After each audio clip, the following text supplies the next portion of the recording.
인사합니다. 메리 크리스마스. 메리 크리스마스. 언니가 말씀드렸나요? 메리 크리스마스가 무슨 뜻인지? 메리, 그러니까 즐겁다, 즐거운. 그러니까 크리스마스, 그러니까 그리스도, 크리스토스, 그리스도. 마스가 뭐라고 했어요? 예배. 그 천주교에서 미사 그러죠, 미사. 그렇죠? 그 미사에 파생된 말이 마스예요. 그러니까 즐겁게 예수 그리스도께 예배합시다 이거예요. 그러니까 거기에 예배가 포함되어 있거든, 메리 크리스마스에. 근데 이제 사람들은 그것도 모르고 메리 크리스마스하고 술 먹거든요. 이게 뭐가 앞뒤가 안 맞는 거야. 그러니까 메리 크리스마스가 무슨 묵음인지도 모르고 하는 거야, 그 사람들은. 그러니까 메리 크리스마스는 즐겁게 감사함으로 하나님께 예배합시다. 그러니까 그게 메리 크리스마스. 그러니까 우리 인사가 정당하고 옳은 거야 지금. 밖에서 술 먹은 사람들이 하는 것은 그 무식한 사람들이야, 뭔지 모르고 한 사람들이야. 그래서 다시 메리 크리스마스 인사합시다. 메리 크리스마스. 그래요. 지난 주일에는 하나님께서 예수님을 보내주신 이유 세 가지를 말씀드렸습니다. 하나님께서 예수님을 왜 이 땅에 보내주셨냐면, 첫째는 마귀를 멸하시기 위해서 하나님은 예수님을 이 땅에 보내주셨고, 두 번째는 십자가에 죽게 하시기 위해서 하나님께서 예수님을 이 땅에 보내주셨고, 세 번째는 우리를 하나님의 자녀 삼으시기 위해서 하나님은 예수님을 이 땅에 보내주셨다라는 말씀을 드렸습니다. 오늘은 성탄절입니다. 여러분 그런 말 있죠. 공부할 때 공부하고 놀 때 놀아라. 그렇죠? 지금 무슨 말? 지금은 설교를 듣는 시간이에요. 그러니까 집중해서 들어야 돼. 머릿속에 여러분들 지금 구역별로 율동 막 돌리고 있으면 안 돼. 이게 마음을 자기도 모르게 돌리고 있고 시뮬레이션 하고 있으면 안 돼요. 그러니까 다 잊어버리고, 그러니까 생각 안 나도 좋아요. 그러니까 지금은 잊어버리고 말씀에 간단히 갈 테니까 말씀에 집중하셔야 돼요. 오늘 우리가 성탄절에 주의 집에 올라와서 예배를 드리는데, 오늘은 성탄절은 이런 날입니다 라는 제목으로 말씀을 드리려고 그래요. 다른 이야기지만 다시 한번 정리를 하자는 거예요. 성탄절은 어떤 날인가? 세 가지 측면에서 말씀을 드리려고 합니다. 첫째는 성탄절은 말씀이 육신이 되어서 우리 가운데 오시는 날. 두 번째는 빛이 어둠 속으로 들어오는 날. 세 번째는 생명이 죽음 가운데로 들어오는 날. 이 날이 성탄절인 거죠. 제가 쉽게 얘기했지만 하나하나 돌이켜보고 생각해보고 곱씹어보면 세상에 감당하지 못할 어마어마한 말이죠. 첫째, 성탄절은 어떤 날이냐면, 성탄절은 말씀이 육신이 되는 날이죠. 요한복음 오늘 1장 14절에서 예수를 향해서 말씀이 육신이 되어 우리 가운데 거하셨다고 말하거든요. 이런 말씀이 육신이 됐다는 것이 얼마나 신비한 말인 겁니다. 우리가 흔히들 말씀이 육신 가운데 오셨습니다, 말씀이 육신이 되어서 오셔서 우리와 함께 하십니다 그러면 보통 은혜롭고 아멘 하고 그냥 그런가 보다 감사하다는 일이지만, 이 말을 가만히 귀 기울여 생각해 보면 놀라 자빠질 일이에요. 그러니까 아멘도 하지 못하고 기절해버릴 그런 말이 말씀이 육신이 되어서 우리 가운데 거하신다 하는 것이죠. 그러니까 왜냐하면 여러분, 이 말씀이 육신이 되어 우리 가운데 거하셨던 그 말씀은 태초에 하나님과 함께 하셨다 그러죠. 그러니까 태초란 말이 말씀드렸죠. 태초란 말은 무슨 말이냐면 건강과 시작이 시작되기 이전. 그러니까 이 세상의 공간과 이 세상의 시간은 원래부터 있었던 것이 아니라 하나님이 창조하셨죠. 하나님이 창조하시면서 공간이 생기고, 그 공간이 생기고는 말미암아서 시간도 같이 생긴 겁니다. 그래서 공간과 시간이 생기기 이전을 태초에라고 말하고, 우리는 그 시간을 영원이라고 말씀드렸죠. 그리고 이 시간과 창조된 이 공간과 이 시간은 또 언젠가는 없어지죠. 그리고 또 영원한 세계로 들어간다라고 성경은 우리에게 가르쳐주고 있는 거죠. 그래서 공간과 시간이 시작되기 태초에, 이전, 그 영원한 그 시대, 어느 시대에 우리가 알지 못하는 시간과 공간의 개념이 없는 그 시대에 말씀이 계셨다는 거죠. 그런데 그 말씀은 하나님과 함께 하셨다는 거죠. 그런데 또 그 말씀은 하나님이시다. 삼일체가 여기서 나온 거죠. 그러니까 우리의 이성으로서는 이해할 수 없는 말이죠. 근데 성경에 보면 요한복음 1장 3절에서 모든 이 세상의 만물들은 무엇으로 만들어졌냐면 말씀으로 만들어졌다는 거죠. 고린도전서 8장 6절과 골로새서 1장 6절에서 마찬가지 모든 만물이 말씀이신 예수님으로 지어졌다는 거죠.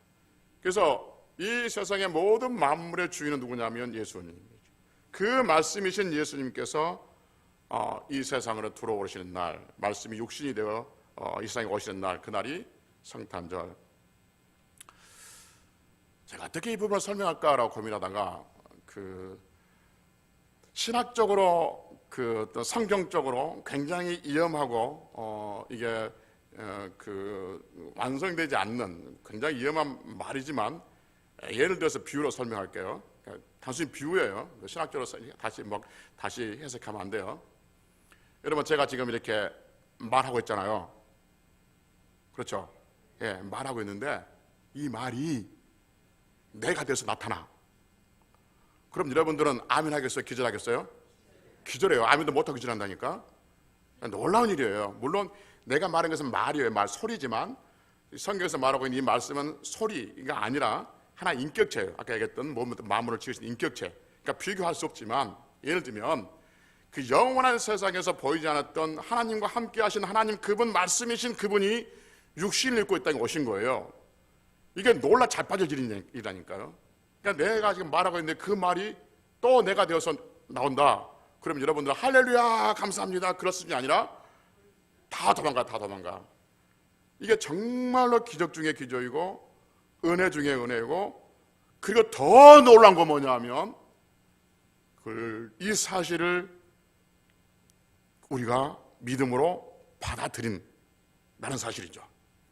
사람들은 이 사실을 받아들이지 못하는 거죠. 그런데 여러분과 저는 이 사실을 기절하지 아니하고 받아들이고 아멘으로 감사하고 있다 하는 날. 이 날이 무슨 날이냐면 성탄절인 것이죠. 말씀이 육신 가운데 거하시는 날, 창조주가 피조물 세계에 들어오는 날, 이 날 얼마나 기뻤으면, 얼마나 놀랐으면 예수님께서 이 땅에 오시는 날 하늘의 천군 천사가 한 번도 역사적으로 한 번도 그런 일이 없었고 앞으로도 그런 일이 없을 건데 천군 천사가 하늘에서 하나님을 경배하는 그 놀라운 일들을 그렇게 베푸셨겠습니까? 여러분, 이 날이 성탄절이고 우리 이 날을 기념하며 기뻐하며 하나님 앞에 예배하고 있는 거죠. 그래서 성탄절 어떤 날이냐? 말씀이 육신 가운데 들어오신 날, 창조주가 피조의 세계에 들어온 날, 감당하지 못할 날, 그러나 우리는 믿음으로 감당하고 있는 그 날, 감사하고 있는 예배하고 있는 날이 성탄절인 것이죠. 두 번째 성탄절 어떤 날이냐 하면 빛이 어둠 속으로 들어오는 날이죠. 빛은 당연히 누구를 말합니까? 예수님을 말하고 어둠은 세상을 말하죠. 그러니까 빛이신 예수님께서 어둠 속에 있는, 어둠에 있는 어둠으로 상징된 이 세상에 들어오는 날이죠.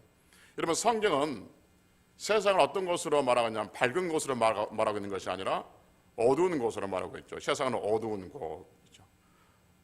여러분, 어두운 곳이 어떤 것입니까? 근데 깊은 곳이 어두운 곳입니까? 어두운 곳은 어떤 거예요? 빛이 없는 곳. 아무리 깊은 지하 10층이라 할지라도 거기에 빛이 있으면 그건 밝은 곳이죠. 그리고 아무리 대낮이라 할지라도 빛이 차단되어 있으면 그건 어두운 거예요. 근데 하나님은 이 세상을 어두운 곳이라고 이야기해요. 왜 이 세상을 어두운 곳이라고 이야기하냐면 햇빛이 없거나 달이 없어 어두운 것이 아니라 이 세상은 참 빛이신 예수님으로부터 차단되어 있어요. 예수님께서 이 세상에 계시잖아요. 그래서 이 세상은 하나님 보시기에 어두운 곳이라는 거죠. 그 어두운 곳에 참 빛이신 예수님께서 이 땅에 들어오신 거죠. 그래서 예수님께서 내가 빛이요 생명이니 이렇게 말이죠. 예수님 빛이 이 땅에 들어오신 거예요. 그럼 놀란 건 뭐냐면, 여러분, 어둠과 빛이 만나면 어두움은 빛을 이길 수 있어요, 없어요? 못 이기죠. 어두움은 빛을 못 이겨요. 그런데 여러분, 놀라운 일이 뭐냐면 어두움이 빛을 이기려고 내를 써요. 이해가 되시죠? 세상 가운데 빛이신 예수님께 들어오세요. 이 세상 어둠이에요. 어둠에 있는 이 백성들이, 이 사람들이 빛을 이겨보려고 그래요. 그래서 어떻게 하냐면 예수님을 십자가에 못 박아 죽여버린 거죠. 그래서 어둠 속에 있는 이 인간들이 빛이신 예수님과 이기려고 십자가에 못 박아 죽여버린 것이죠. 그런데 여러분, 빛이신 예수님은 어둠에게 지지 않습니다. 3일 만에 다시 부활하셔서 빛을 이 땅에 드러내시고 생명을 이 땅에 드러내신 것이죠. 그래서 성경에서 말하고 있는 것처럼 한 알이 미리 죽으면 땅에 썩어지면 그 썩어진 곳에서 생명이 나오듯이 생명이신 예수 그리스도, 빛이신 예수 그리스도께서 십자가에 죽으심으로 인해서 이 세상에 빛들이 퍼져나가기 시작하고 이 세상에 생명이 퍼져나가기 시작한 거죠. 그래서 빛이신 예수 그리스도, 참 빛이신 예수 그리스도가 어둠 속에 들어오는 날, 그날이 어떤 날이냐 하면 성탄절인 거죠. 성탄절. 여러분, 예수님의 생일이 12월 25일이라고 그랬어요. 12월 25일이 아니라고 그랬어요. 12월 25일이 아니라고 그랬어요. 그러나 우리는 그날을, 한 날을, 예수님이 태어나신 날을 기념하고 있는 날인 것이죠. 이게 빛이 어둠 속에 들어오는 날. 그래서 우리는 빛이신 예수 그리스도를 믿고 빛 대신 하나님을 바라보며 그리고 영원한 빛 가운데 살아갈 소망을 가지고 있는 성도들이 바로 여러분과 저이죠. 그러니 믿는 우리들에게 이 성탄절이 얼마나 감격스럽고 기쁜 날이겠냐 하는 것이죠. 세 번째 성탄절은 어떤 날이냐 하면 죽음이 있는 곳에 생명을 심으신 날인 거죠. 죽음이 있는 곳에 생명이 있다는 거죠. 이 세상은 어둠뿐만 아니라 이 세상은 죽었다고 성경은 말하고 있는 거죠. 동일한 원리예요.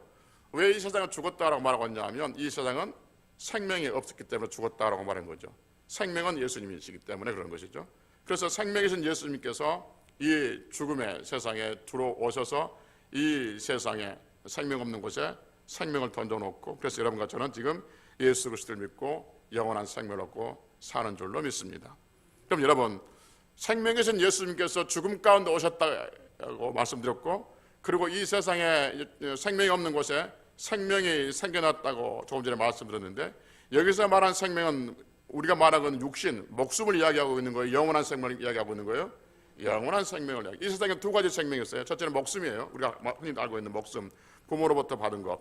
물론 이 부모로부터 받은 것도 하나님께서 주신 것이지만 단순하게 생각하면 우리 육신, 부모로부터 받는 것과 또 하나의 생명이 있습니다. 또 하나의 생명 어떤 생명이냐면 예수님께로부터 받은 생명이 있습니다.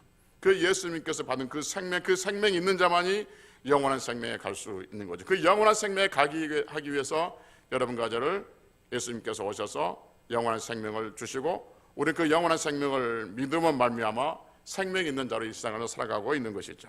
그래서 여러분, 이 성탄절은 죽음이 없는 이 세상에 생명으로 예수님께서 오셔서 그 우리에게 생명을 주시기 위해서 한 알에 미리 땅에 썩어져 죽는 것처럼 아까 얘기했던 것처럼 예수님께 십자가에 죽으심으로 인해서 우리 안에 생명을 성령으로 말미암아 심어놓으셨고 우리는 생명이 있는 자로 남은 날들 살아가고 있는 것이죠. 그러니 해마다 맞는 성탄절이 어찌 우리에게 있어서 기쁘지 않고 어찌 즐겁지 않고 어찌 감사하지 않겠냐 하는 것이죠. 그래서 성탄절 예배드릴 때마다 늘 여러분들에게 말씀드렸지만 형식적으로 예배드리지 마십시다 하는 거죠. 정말 의미 있게 드리자고 이 날이 있음에 대해서 우리는 기념하고 이 날이 있음에 대해서 감사하고 이 날이 있음으로 해서 하나님 앞에 예배자로 살아간다는 것이 얼마나 귀한 일인 것을 우리는 다시 한번 새기자라고 말씀을 드렸습니다. 그래서 우리가 하나님 앞에 드려지는 모든 헌신하는 것들 또 드려지는 헌금들 이것들이 복이 있게 되어지는 것이죠.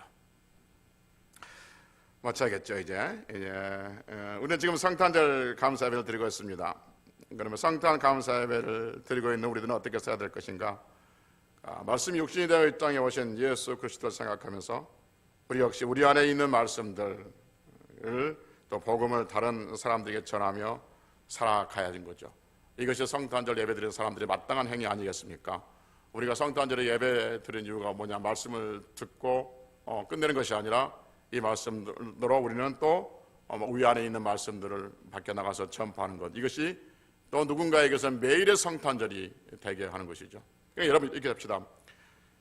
12월 25일이 성탄절이 아니라 말씀이 육신이 되어서 어떤 변화가 일어날 때, 다시 말하면 믿지 않는 사람들에게 말씀을 던져주고 복음을 던져줘서 그들의 예수를 믿게 됐다면 그날이 어떤 날이에요? 그날이 성탄절이죠. 그래서 이 땅에 많은 성탄절들이 날마다 성탄절이 풍성하게 일어나야 한다는 것이죠. 그러니까 빛이신 예수님께서 어둠 속에 들어왔듯이 어둠 속에 있는 우리들에게 빛을 전해 주어야 하는 거죠. 여러분, 예수님께서 늘 말씀드렸지만 예수님께서 빛으로 이 세상의 어둠 속에 들어왔는데 어둠이 빛을 환영했어요? 어둠이 빛을 미워했어요? 미워할 정도가 아니라 죽였습니다. 여러분, 우리가 세상에 나가서 예수 그리스도를 전하고 복음을 전하고 빛을 전하면 세상이 우리를 환영할까요? 미워할까요? 미워합니다. 당연히 미워하고 욕을 하고 돌아서서 재수없다 그러고 가까이 오지 마라 그러고 그런 말 하려면 다시 나 만나지 말라 그러고 뭐 그런 이야기 합니다. 그럼에도 불구하고 우리는 해야 할 이유가 뭐냐 하면 빛을 알지 못한 자에게 빛을 전해줘야 되고 그 빛이 결국 영원한 생명을 얻게 하기 때문에 그러는 것이죠. 그래서 성탄절 예배를 드리는 우리들은 마땅히 세상에서 빛을 전해야 하는 것이죠. 세 번째, 생명 없는 곳에 생명을 전하러 이 땅에 오신 예수님처럼 우리 역시 많은 사람들에게 생명을 전하며 살아감으로 해서 우리의 예배가 형식적인 예배가 아니라 살아있는 예배, 온전히 드려지는 그 예배가 되어지고 삶이 예배가 되어지고 예배가 삶이 되어지는 귀한 성들이 되시기를 주의 이름으로 축복합니다. 기도하시겠습니다. 자비하신 아버지,